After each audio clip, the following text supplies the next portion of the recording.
तो वैष्णवों के द्वारा की गई पिटाई से लाभ ही लाभ है। जैसे कि नवयोगेंद्र महाराज के एक शिष्य थे, बड़ा फेमस है वैसे, कई बार जानते होंगे।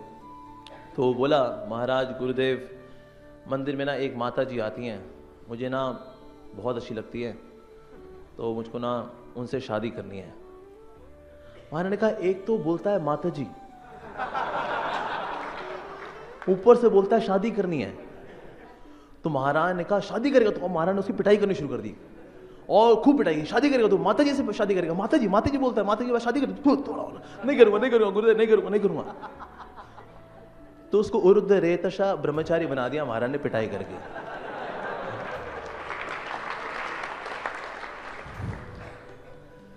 तो वैष्णवों के द्वारा पिटाई अगर होगी तो चेतना ऊपर ही उठेगी, तो उरुद्ध रेतशा। नहीं तो अन्यथा कलयुग में ग्रेविटेशनल फोर्स, गुरुत्वाकर्षण शक्ति इतनी ज्यादा है कि वीर्य जो है ऊपर कैसे जाएगा वाला। ये जो रजोगुण का जो गुरुत्वाकर्षण है, ये जो अज्ञानता का गुरुत्वाकर्षण है, ये नीचे खींचता है वीर्य को। चारों और एडवर्टीजमेंट्स ही एडवर्टीजमेंट्स हैं कि किस तरह से वीर्य नीचे ही जाए, वीर्य ऊपर कैसे जाए। उर्ध्व रेतशा कैसे होगा? इसलिए प्रभुपाद जी एक बार जब लेक्चर दे रहे थे, प्रभुपाद जी ने कहा, if someone can stay as brahmachari for 25 years, his intelligence becomes so much nourished that he can understand anything। कि शास्त्र व्यक्ति आराम से समझ सकता है अगर कोई 25 साल तक ब्रह्मचारी रह जाए। अब प्रभुपाद जी के स्टूडेंट्स कौन? अमेरिकी लोग, जिनको ब्रह्मचारी का मतलब नहीं पता, ब्रह्म क्या होता है। भ्रमित हैं वो, भ्रमितचारी हैं, लेकिन ब्रह्मचारी तो नहीं है। तो सबके सर झुक गए। अब प्रभुपाद जी ने सबके झुके हुए सर देख लिया कि भाई वो यहाँ ब्रह्मचारी का तो दूर दूर तक लेना देना नहीं। अब तो इंडिया में वही हाल हो रहा है, दैट्स अनदर थिंग। तो सबके सर झुके देखे, प्रभुपाद जी ने कहा, anyways bye chanting Hare Krishna everything will be alright. तो इसीलिए वैष्णवों की कृपा से हमारी चेतना ऊपर की ओर उठती है।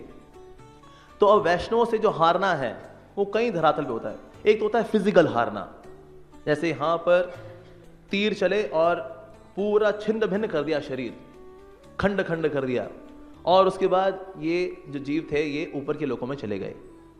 तो फिजिकली पिटाई होना, जैसे कि भगवान श्री कृष्ण और अर्जुन, कई बार लोग बोलते हैं देखो कितना कितना हिंसा की है। आप जिस व्यक्ति को भगवान मानते हो उसने कुरुक्षेत्र की भूमि पे इतने लाखों करोड़ों लोगों को मारा। How can you think Krishna to be God? Krishna को तुम भगवान कैसे मान सकते हो? पर एक्चुअली कृष्णा और अर्जुन की डबल सुपर डुपर मास प्रीचिंग चल रही है। अब ये सुपर डुपर मास प्रीचिंग कैसे चल रही है? ये सुपर डुपर मास प्रीचिंग ऐसे चल रही है, जय श्री राधा पार्थसारथी लता विशाखा देवी की जय, श्री श्री सीताराम लक्ष्मण मान जी की जय, श्री श्री गोविंद गाय की जय, लक्ष्मी द्वारकाधीश की जय। अब ये भला कैसे चल रही है मास प्रीचिंग? क्योंकि जब अर्जुन तीर मारते थे तो तीर लगता था।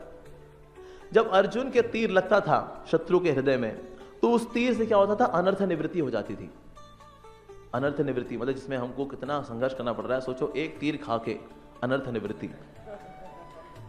अब इस अनर्थ निवृत्ति की स्थिति में भगवान के दर्शन कर रहे हैं पार्थसारथी कृष्ण। तो पार्थसारथी कृष्ण के दर्शन, अब दर्शन भी का व्यक्ति तब करवाता है जब ये सारे क्लाउड्स हट जाते हैं अनर्थों के। अनर्थ निवृत्ति हो गई, दर्शन हो गया, कृष्ण प्रेम। ये जो सफर है जिसको हम शुरुआत करते हैं, भाई आधो श्रद्धा, श्रद्धा होनी चाहिए, फिर साधु संग, भजन क्रिया, अनर्थ निवृत्ति, निष्ठा, रुचि, आसक्ति, भाव, इतना लंबा सफर, शॉर्टकट। अर्जुन ने कहा अनर्थ निवृत्ति, भगवान ने कहा कृष्ण प्रेम, अनर्थ निवृत्ति कृष्ण प्रेम, अनर्थ निवृत्ति कृष्ण प्रेम। My God, what a preaching, what a preaching. तो कुरुक्षेत्र की भूमि में एक्चुअली ये जो जुगलबंदी चल रही है कृष्ण और अर्जुन की, माय गॉड, भगवान और भक्त दोनों ने संभाला हुआ है। क्या प्रीचिंग चल रही है? गोलोक गोलोक गोलोक, वृंदावन, वैकुंठ, ये दिस दैट, माय गॉड, क्या माय क्या है, दिस इज अमेजिंग। कहने को हिंसा, कहने को तो हिंसा है ये, लेकिन व्हाट काइंड ऑफ हिंसा, कैसी हिंसा है ये? क्या प्रीचिंग चल रही है जबरदस्त कुरुक्षेत्र में। तो ये है फिजिकली मार खाना, फिजिकली पिटाई भी हो, फिजिकली भी तीर पड़े। तो इसीलिए ना, अगर कोई भक्त कभी हमारी वाकई में कभी पिटाई कर दे तो दूसरा गाल एक्चुअली आगे कर देना चाहिए। गांधी जी को फॉलो करना चाहिए। गांधी जी ने कहा था अगर एक वैष्णव जो है तुम्हारे एक गाल पे मारे तो उस वैष्णव के आगे दूसरा गाल भी कर दो। मैं वैष्णव थोड़ा ट्विस्ट मार रहा हूं उसके अंदर, कि वैष्णव अगर हमारी पिटाई करें तो अनर्थ धुलेंगे हमारे, आशीर्वाद है वो। तो एक तो होता है फिजिकली भक्त के द्वारा हिंसा होना, जो हिंसा नहीं है, असल में सबसे बड़ी अहिंसा है, सबसे बड़ा आशीर्वाद है। दूसरा है हम भक्तों से हारते हैं जब भक्त हमको डिफीट कर देते हैं, हरा देते हैं हमें, हमारे दृष्टिकोण को, हमारे विचारों को छिन्न भिन्न कर देते हैं। कष्ट होता है यार, मैं इतने समय से ये कॉन्सेप्ट लेके चल रहा था जो कि था असल में मिस कॉन्सेप्ट, लेकिन इन्होंने जो है 2-4 शब्दों में ठाए ठाए कर दिए एकदम, तो व्यक्ति जो है तो कष्ट होता है। लेकिन इस तरह से भी भक्तों से जो तथाकथित हिंसा होती है असल में कृपा ही है। जैसे कि श्रील प्रभुपाद से एक बार एक इंटरव्यू लेने के लिए आई थी रिपोर्टर, बड़ा वेरी फेमस पास टाइम, तो मिनी स्कर्ट पहन के आई थी और प्रभुपाद जी से पूछती है, स्वामी जी आपकी संस्था में ये लोगों के गंजे सर क्यों हैं? प्रभुपाद जी ने कहा, पहले तुम बताओ तुम्हारी ढकी हुई टांगे क्यों नहीं है? Why do you have naked legs? तो इस तरह उसने बिल्कुल सोचा नहीं था कि प्रभुपाद उसको काउंटर स्टंप करेंगे, तो बहुत एम्बेरस हो गई कि भाई इसका क्या जवाब। एक्चुअली भाई हम मिनी स्कर्ट पहन के आ गई, वो भी स्वामी जी से मिलने के लिए आए, थोड़े ढंग के कपड़े पहने थे। अभी तो इंडिया में भी ऐसा हो गया, आड़े टेढ़े कैसे भी कपड़े पहन के आते हैं मंदिर में। तो प्रभुपाद जी ने देखा कि सहम गई है। अब प्रभुपाद जी सबको ये अपनी बेटियां ही समझते थे ना, करुणावश प्रभुपाद जी ने कहा, anyways if one has got cool heads and warm legs then one can understand Krishna consciousness. भाई कूल हेड्स भाई कब होंगे? जब हवा लगती रहेगी ना, अब ढका रहेगा तो भाई कहां से हवा लगेगी, राइट। एंड वार्म लेग्स बोले तो भाई अंगे ढकी हुई होनी चाहिए, जितना तन ढका हुआ हो उतनी स्त्री जो है शोभनीय लगती है। अभी थोड़ा स्त्रियां कुछ अलग सोचती हैं, जो भक्त नहीं है थोड़ा अलग सोचेंगी, जितना दिखाएंगी शायद उतना खूबसूरत लगेंगी, उतनी भद्दी लगती है। लेकिन स्त्रियां जो है जितनी ढकी, जितनी शालीन, जितनी पवित्रता होती है, पवित्रता का अलंकार, उसका कोई मैच नहीं है, उसका कोई मैच नहीं है। तनिष्क की सबसे लेटेस्ट गोल्ड ज्वेलरी वो भी मैच नहीं कर सकती तन इश्क। Yes, thank you. हाँ, तन को जो है जब ढंग से हम ढकें, ताकि तन के प्रति कोई इश्क ना दिखा सके, तो वास्तव में स्त्री सुंदर दिखती है। तो इसीलिए प्रभुपाद जी ने कहा है no, if one has got warm legs and cool heads then one can understand Krishna consciousness. तो इस तरह से है जो है प्रभुपाद जी भक्तों को हराया करते थे। तो प्रभुपाद जी से एक बार पूछा, प्रभुपाद आपकी स्ट्रैटेजी क्या है? आप ये ऐसे मतलब बड़े बड़े फिलोसफर्स, बड़े बड़े साइंटिस्ट, इनको आप ऐसे आसानी से कैसे काट देते हो? प्रभुपाद जी ने कहा, आई फॉलो कराटे।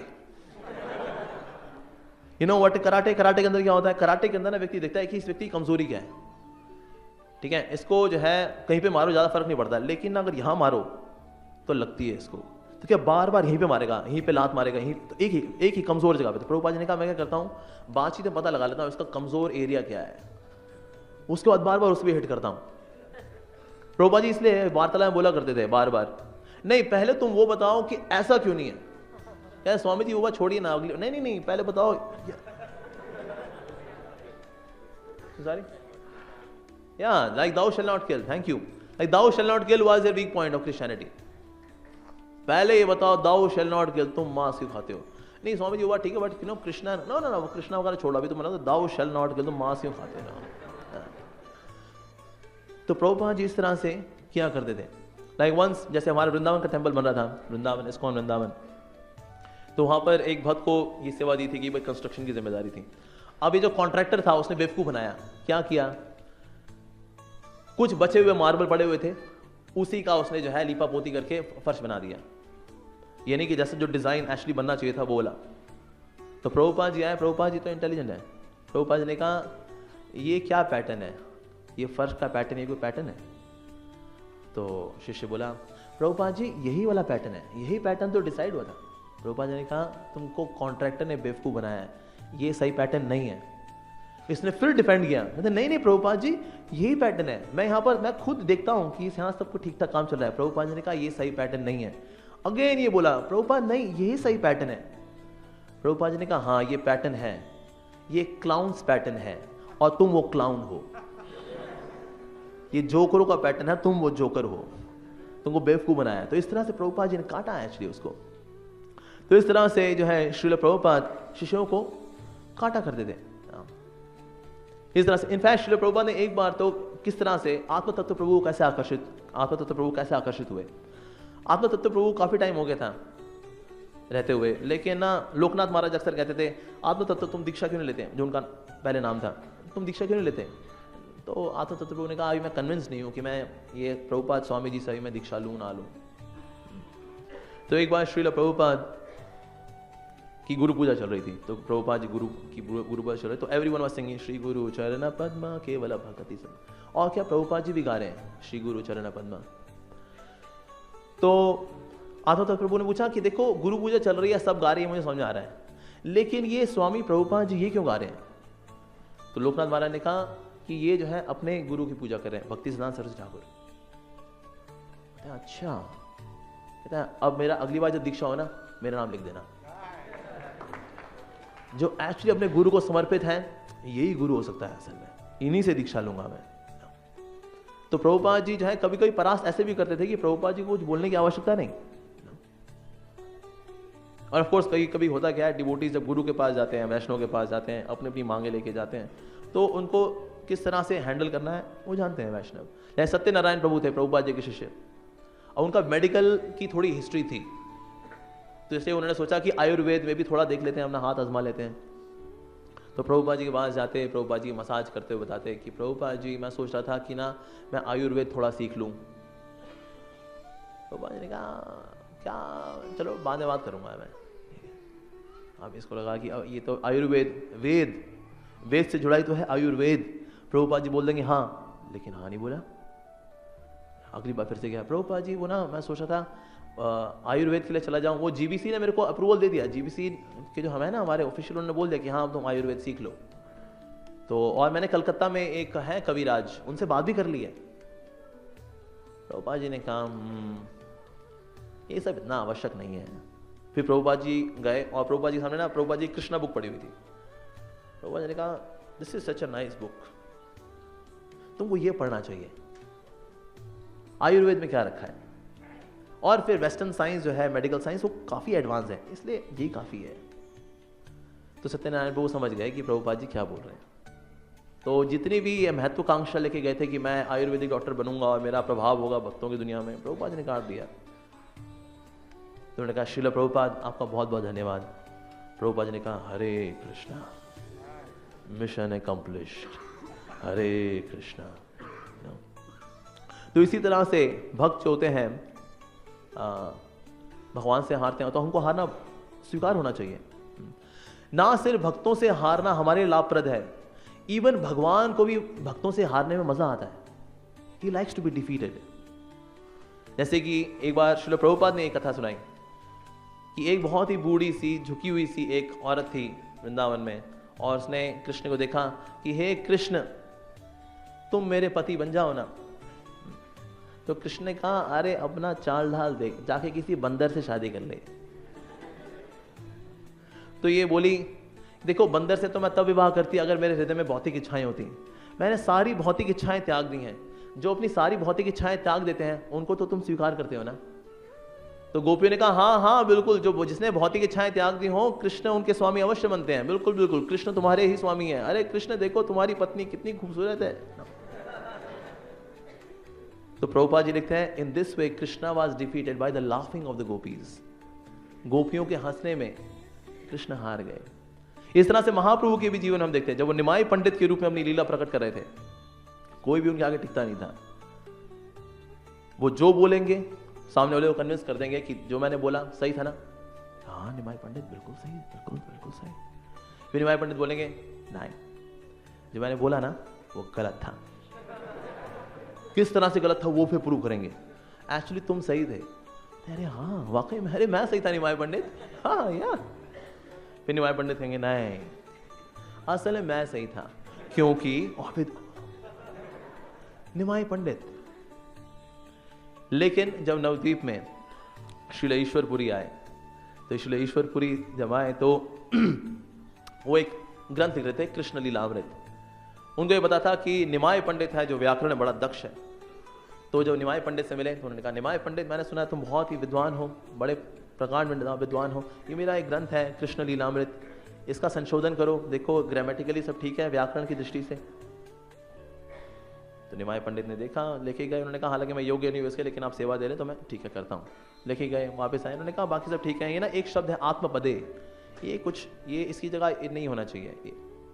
तो ईश्वर शीला ईश्वरपुरी ने कहा कि नहीं नहीं नहीं, यहाँ पर ये होना चाहिए क्योंकि इस वजह से होना चाहिए। उन्होंने एक्सप्लेन किया। उसके बाद निमाय पंडित ने कुछ नहीं कहा। The unconquerable Nimai Pandit was conquered. वो जो कभी हारते नहीं है निमाय पंडित, वो हारे। अपने भक्तों से हारने में जो आनंद है वो भगवान ही जानते हैं। जैसे अमोघ लीला, जैसे कई बार डिवोटीज में पूछते हैं what is the meaning of Amogh Leela. It's not my name, it is Krishna's name. ठीक है, अमोघ लीला मतलब कि भगवान श्री कृष्ण जो हमेशा विजयी हैं। सो वन टाइम डिवोटी ने कहा कि प्रभु जी ये कैसा नाम, कृष्ण तो गोपियों से हार जाते हैं, अपने भक्तों से हार जाते हैं, तो ऐसा कैसे अमोघ लीला। कृष्ण जो हमेशा लीलाओं में विजयी हैं, वो तो हारते भी हैं, भक्तों से हारते हैं ना। कंस के अरीना में कंस को तो हरा दिया, लेकिन उसके बाद श्रीराम सखा से हार गए। कृष्ण हारते हैं, भक्तों से हारते हैं, तो फिर अमोघ लीला कैसे। लेकिन भगवान की लीलाओं का स्क्रिप्ट राइटर कौन, कृष्ण। तो कृष्ण खुद ही स्क्रिप्ट लिखते हैं, मैं अपने भक्तों से हारना पसंद करता हूं हमेशा। He likes to be defeated. भक्तों से हारने में अपना ही आनंद है। इवन कृष्णा चाहे महाप्रभु के रूप में आए या कृष्ण के रूप में आए, लेकिन भक्तों से हारने का आनंद अपना ही है। लेकिन हम क्यों इस हारने के आनंद का आस्वादन नहीं कर पाते। इस हारने का हम आनंद इसलिए नहीं कर पाते क्योंकि हम एक बहुत ही तुच्छ सी खुशी होती है जीत की, एक आर्गुमेंट में जीतने की। आर्गुमेंट ना, आर्गू कर करके मैंने सामने वाले को चुप करा दिया, वो तुच्छ सी खुशी जो असल में खुशी भी नहीं होती, खोखलापन देती है अल्टीमेटली। उसकी वजह से हम ये हारने का आनंद नहीं ले पाते। तो ये है दूसरी तरह का। पहला है फिजिकल तरह से भक्तों द्वारा आशीर्वाद देना, दूसरा क्या है उनसे हारना, वाणी में उनसे हारना, और तीसरा है उनसे कृष्ण कथा सुन के अपने अनर्थों को उनके सामने हारना। एक्चुअली क्योंकि जब भगवान के भक्त होते हैं, श्रील प्रभुपाद कहा करते थे, ये विष कन्या की तरह होते हैं। यू नो विष कन्या, विष कन्या क्या होती हैं, इनको ना बचपन से ना थोड़ा थोड़ा जहर खिलाया जाता है ताकि शरीर पूरा इम्यून हो जाए जहर को लेके। तो इसलिए जब ये बड़ी होती हैं तो ये इतनी जहरीली होती हैं कि अगर ये किसी को चूम ले तो व्यक्ति जो है मर जाएगा। तो इसलिए किसी राज्य को अगर जीतना होता हो बिना लड़ाई झगड़े के, और ये पता हो कि राजा जो है बड़ा इंद्रिय तृप्ति में आसक्त है, सिंपल है, इस विष कन्या को भेजो कि जान उसके साथ भोग कर खत्म कर काम। तो विष कन्या इनको बोलते हैं, विष कन्या, जो इतनी जहरीली होती हैं कि इनके जीवा में इनकी जो थूक होती है इसमें बहुत जहर होता है। तो श्रील प्रभुपाद कहा करते थे ये जो भक्त हैं दे आर ऑल्सो लाइक विष कन्या। जब इनके मुख से कृष्ण कथा का विष निकलता है तो ये कानों के द्वारा जाकर चेतना में जहर फैला देता है, और उस जहर से जितना भी भौतिक जीवन है उसमें जहर मिल जाता है, और वो सारा जहर जो है वो हमारे भौतिक जीवन को तबाह कर देता है।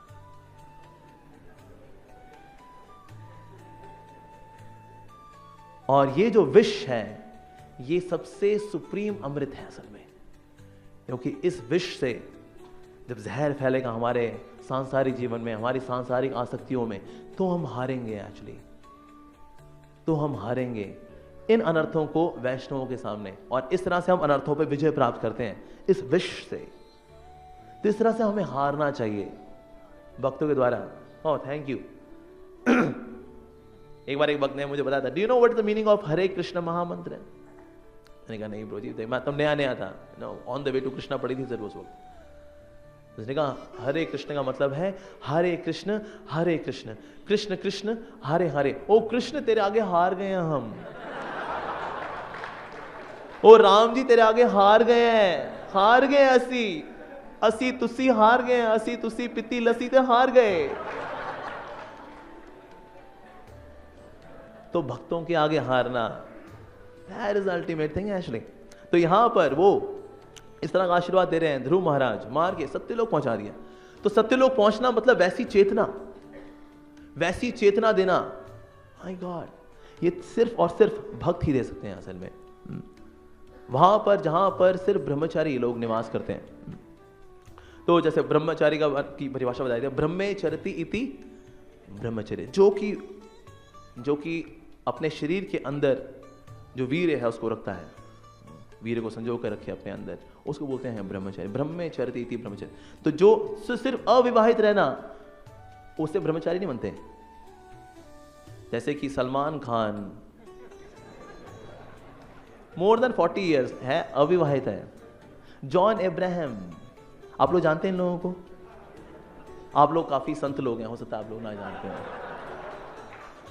मैं इतना संत नहीं हूं, इसलिए मैं बता रहा हूं आपको, ठीक है। अटल बिहारी वाजपेयी, इन सब की क्या है, शादी नहीं हुई, they never got married, but ब्रह्मचारी है ये अब आप लोग डिसाइड करिए, ठीक है।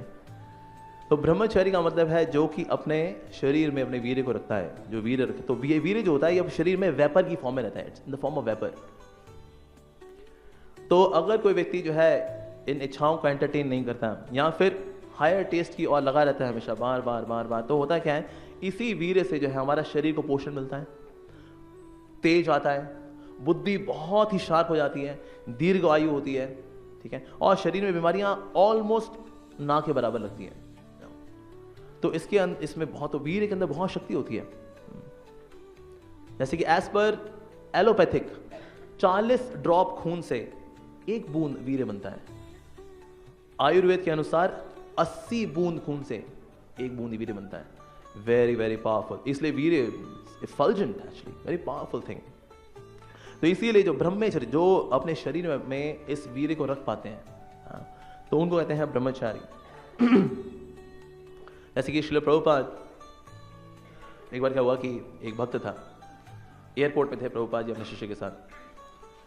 अब एयरपोर्ट में क्या है, खूबसूरत अप्सराएं होती हैं जिनको एयर होस्टेस बोलते हैं, ठीक है, खूब डिजाइनर कपड़े पहन के अच्छे से घूमती फिरती हैं ऐसे इधर उधर। तो एक शिष्य की जो नजर है वो टिक गई एयर होस्टेस पे, क्या लग रही है, अब ये जो है एयर होस्टेस को देख रहा है, ठीक है। अब प्रभुपाद जी ने इसको देख लिया कि एयर होस्टेस को देख रहा है। अब इसने देखा कि प्रभुपाद जी ने मेरे को देख लिया कि मैं एयर होस्टेस को देख रहा हूं। माय गॉड, बेचारा पानी पानी हो गया। और प्रभुपाद जी ने भी इसको देख लिया कि इसने प्रभुपाद जी को देख लिया कि ये प्रभुपाद जी इसको देख रहे थे कि एयर होस्टेस को देख रहा है। Very embarrassing. प्रभुपाद जी ने कहा, शी इज ब्यूटिफुल राइट। मैं शायद चुल्लू पर पानी रह गया था, बस वहीं पे कूद के मर जाता बेचारा। प्रभुपाद जी ने कहा, she is beautiful right. Prabhupada ji ने कहा, just think if the creation is so beautiful, how beautiful the creator would B.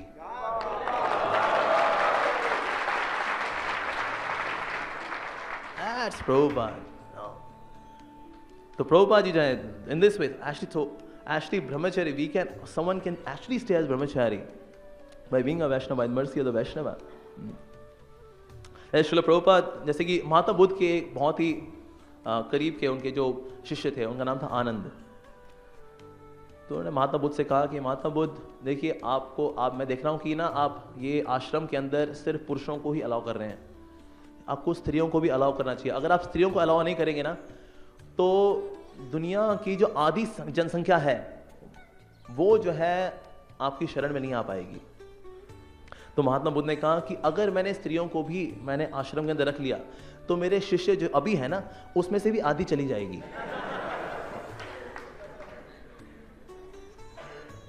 तो इसलिए एक सभ्य समाज के अंदर स्त्री और जो पुरुष होते हैं उनके बीच में एक डिस्टेंस बना के रखा जाता है, मान और सम्मान के तौर पे। नॉट दैट कि वो हीन है, पर एक सभ्य समाज के अंदर, जैसे कई बार जो है कई सम तथाकथित सो कॉल्ड स्पिरिचुअल ऑर्गेनाइजेशंस कभी कभी इस्कॉन के बारे में बोलते हैं, अरे ये इस्कॉन को देखो, अरे स्त्रियों को अलग करके रखते हैं, पुरुषों को अलग करके रखते हैं। सुबह सुबह अनाउंसमेंट करते हैं, स्त्रियां पीछे बैठ जाए, प्रभु जी आगे बैठ जाएं, पीछे का रास्ता छोड़ दें।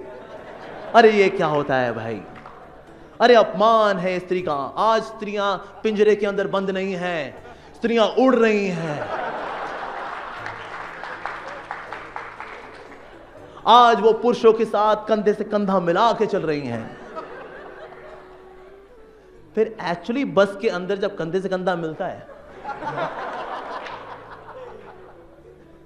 तो गाली निकलती, बदतमीज कहेंगे, तेरे घर में अम्मा अम्मा नहीं है, गंदा कहेगा, चरित्रहीन कहेगा। क्यों? कंधे से कंधा मिला के चलो ना, आओ कंधे से कंधा मिलाए, आओ मिलाए थोड़ा कंधे से कंधा, साथ साथ चलते हैं, साथ साथ, स्त्री पुरुष बराबर है, आओ कंधे से कंधा मिलाए।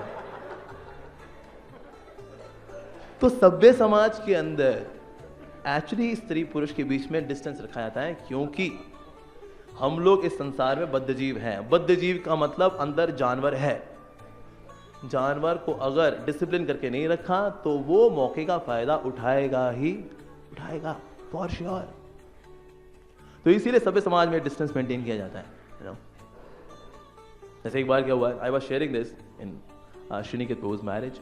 एक बार एक भक्त जो है लेक्चर दे रहा था, उसने कहा कि brahmachari life is like Airtel network, ऐसी आजादी और कहां। और जो गृहस्थ जीवन है, this is like Vodafone, wherever you go the network follows. Network follow करता है। तो एक गृहस्थ जो है तिल मिला गया, ए ब्रह्मचारी,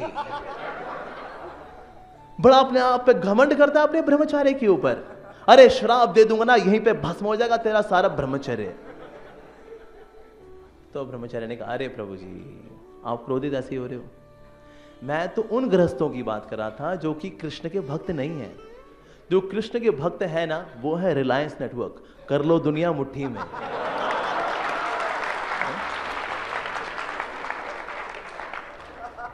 तो एक्चुअली जो भक्त गृहस्थ हैं, they are very very elevated souls, not ordinary। और एक्चुअली देखिए हमारे इस्कॉन में 90% प्रीचिंग हमारे गृहस्थ भक्त करते हैं।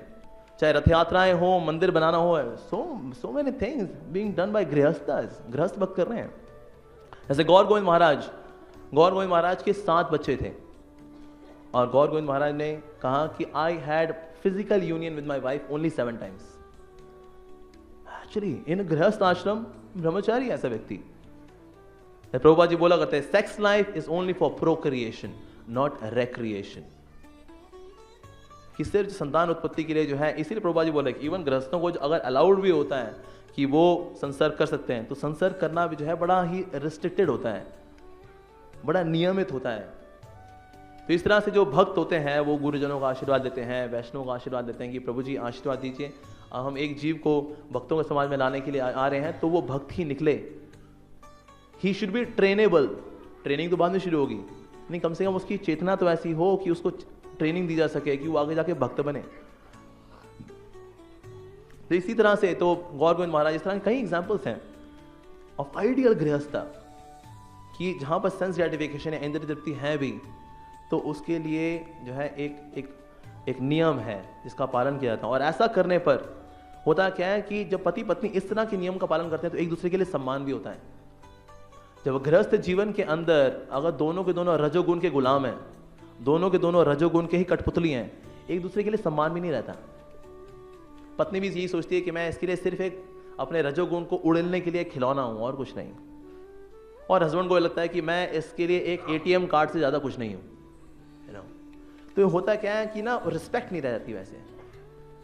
तो ऐसे गृहस्थ जीवन में पति पत्नी बाकी वैष्णवों का बड़ा सम्मान करते हैं, लेकिन एक दूसरे का सम्मान नहीं करते, क्योंकि वो उनको पता है, अरे अंदर का पता है मेरे को, आलसी निखट्टू आदमी है, इसको कितनी बार बोलो मंगल आरती चल, सोया रहता है ये,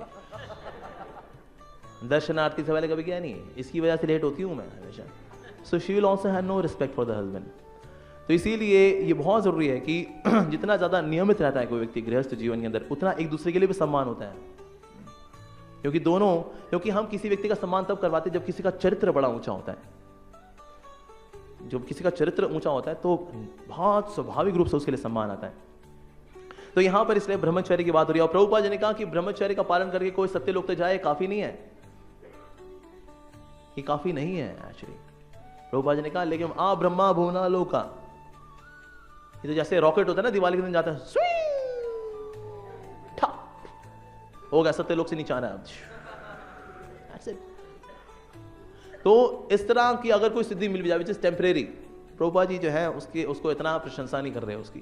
प्रभुपाद जी ने कहा एक्चुअली कोई अगर रियल मुक्ति प्राप्त करता है तो तब प्राप्त करता है जब वो कृष्ण भक्ति का पालन करता है, जब कृष्ण की शरण में आता है। बिना कृष्ण की कृपा के वास्तव में कोई मुक्ति प्राप्त कर नहीं सकता। तो इसलिए हालांकि यहां पर ब्रह्मचर्य की बात हो रही है, लेकिन ब्रह्मचर्य का मतलब सिर्फ शरीर के अंदर वीर्य को रखना नहीं है, इसका एक हायर प्रिंसिपल भी है। इसका हायर प्रिंसिपल है, जैसे कि पत्नी के लिए कार्य होता है ना पतिव्रता होना, उस तरह से जीवात्मा के लिए है गुरु और कृष्ण के लिए वफादार होना, चाहे पब्लिकली चाहे अकेले में, जब हमें कोई नहीं देख रहा। तो ब्रह्मचर्य का सिर्फ ये तो एक एक्सटर्नल बात है कि भाई सर वीर्य को अंदर रखना। एक्चुअली मायावादी लोग जो है तपस्या वगैरह करते हैं, खूब ज्यादा अपने आप खूब रेस्ट्रेन करते हैं, वो बड़ी ही दुखमय स्थिति होती है कि व्यक्ति के पास हायर टेस्ट भी नहीं है और वो लोअर टेस्ट रोक रहा अपना। मायावादी को यह हाल होता है बेचारों का, इसलिए कहना कि बेचारे टूटते जरूर है, फिर टूटेंगे ही टूटेंगे, माया तोड़ेगी उन्हें। तो इसीलिए जो ब्रह्मचर्य का जो हायर प्रिंसिपल है, जो ऊंचा सिद्धांत है, वो है एक्चुअली गुरु और कृष्ण के प्रति वफादारी, विशेष रूप से तब जब हमें कोई ना देख रहा हो। तब ये ब्रह्मचर्य का जो है इसका इंटरनल मीनिंग है कि वास्तव में ब्रह्मचर्य का ये, जैसे सीता मैया, जब सीता मैया लंका में थी तो रावण का ये प्रस्ताव था कि अगर तुम मुझसे विवाह कर लोगी तो मंदोदरी से भी ज्यादा महत्वपूर्ण स्थान तुम्हें दूंगा, तुम पटरानी होगी, the best of the queen's.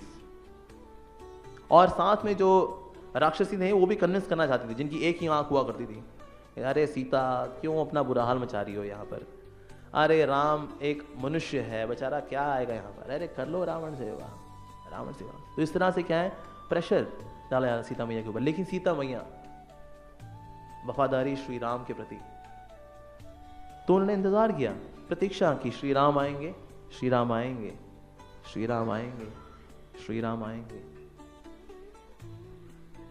तो ये है वफादारी, यानी कि ये दिखाना कि मैं वास्तव में अपने स्वामी की हूं। तो ये जीवात्मा जब तक इस बात से हम कन्विंस नहीं कि मैं वैष्णवों का, गुरुजनों का, मैं कृष्ण का ही हूं, हम ब्रह्मचर्य का पालन नहीं कर सकते। हम ब्रह्मचर्य का पालन नहीं कर सकते। और ब्रह्मचर्य is not just for main, it's for women also.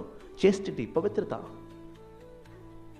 ये पवित्रता का मतलब ये हृदय सिर्फ और सिर्फ कृष्ण के लिए है, और वाकई में सिर्फ कृष्ण के लिए है। इसलिए ब्रह्मचर्य का ये जो वीर्य को रोकना है, ये तो एक सिम्टम है, लेकिन एक्चुअली ब्रह्मचर्य होता है हृदय से। जिसका मन ब्रह्मचारी नहीं है वो बाहर से ब्रह्मचारी कहीं ना कहीं तो टूटेगा ही टूटेगा। तो इसीलिए सबसे ज्यादा जरूरी है, सबसे बदमाश व्यक्ति हमारे अंदर जो बैठा है, हमारा मन, इसको ब्रह्मचारी बनना है। ब्रह्मचारी बोले तो भगवान के प्रति वफादार, गुरु और वैष्णव के प्रति वफादार। ये वफादारी, ये है ब्रह्मचर्य का हायर प्रिंसिपल एक्चुअली। जैसे गिरिराज महाराज जब जुहू में थे तो मिस्टर नायर वो ये जानता था कि ये जो गिरिराज नाम का ब्रह्मचारी है ना, ये तो की प्लेयर है इस प्रोजेक्ट के लिए। अगर इसको गिरा दिया तो फिरा देंगे, देखो देखो भैया कितने चरित्रहीन लोग हैं ये हरे कृष्णा वाले। इनका जो व्यक्ति था गिरिराज नाम का, हाँ, एक वैश्या के साथ पकड़ा गया। तो ऐसी मिस्टर नायर ने एक वैश्या को हायर किया कि तुम जाके जो है उसको एल्योर करो। तो ये वैश्या गई गिरिराज महाराज के पास। उस समय गिरिराज ब्रह्मचारी थे महाराज,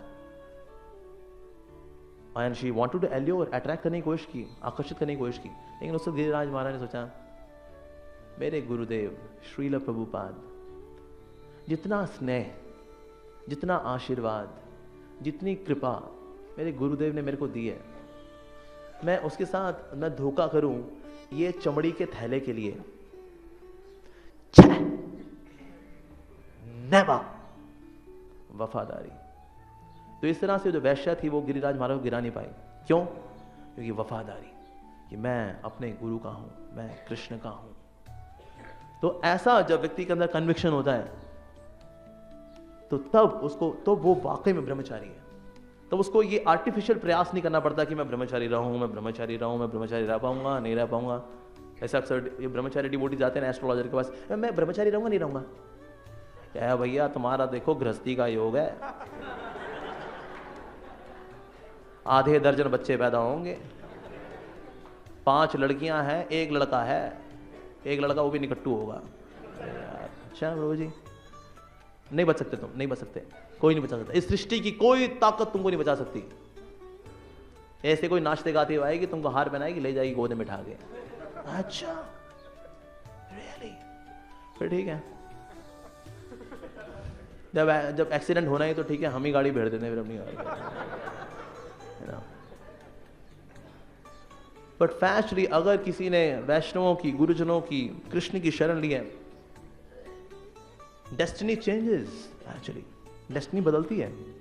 तो ये ब्रह्मचर्य का वास्तव में हायर प्रिंसिपल है। तो इसीलिए जब हमारे अंदर ऐसी इच्छाएं आए जो ब्रह्मचर्य को तोड़ने के लिए हैं, वो ही समय है, वो जो समय होता है जिस समय इच्छाएं एकदम तीव्रता से अटैक कर रही होती हैं, उस समय में अगर हमने समर्पण कर दिया तो बस उसके बाद जो लाभ होगा उसका फिर आनंद जो है वो बताने वाला नहीं है, वो बस अनुभव करने वाला है।